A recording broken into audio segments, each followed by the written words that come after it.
Hi, my name's Lucilla Ronai and welcome to the Conservation Starter. Today we're going through part 3 of 5 things to do with your family photographs to make sure they last.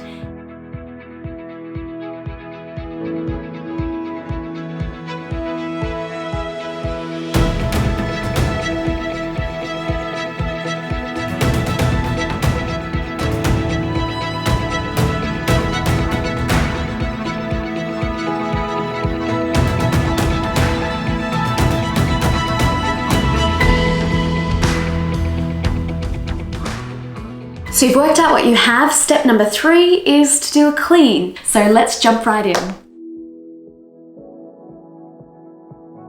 So you don't have to do this, less is always more, but some really safe ways to clean your items is to use this. It's a little air blower. I don't know if you can tell what I'm doing. So it blows air across the surface of the photographs, making sure any loose dirt and dust gets blown away. And it's a really soft, gentle way to clean your photographs without disrupting any of the surface. Another option is a soft brush. And when I say a soft brush, I mean a really soft brush, like you would put this against a baby's cheek, kind of soft. So this is a Japanese hake brush. It's made from goat's hair and it's really soft. You can get them from art stores, but they'll look probably a little more like this.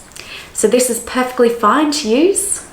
And it's just very soft and very gentle on the photo surface. Just hold the photo down and gently brush off. The idea is just to remove any loose dirt and dust. We're not trying to erase any evidence of the past. Also, if it's a bit damaged, be really careful with that photograph.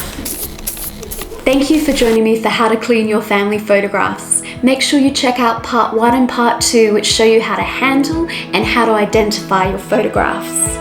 Up next is how to digitize them. Subscribe to never miss a video, and if you have any questions, let me know in the comments below. And remember, keep on caring.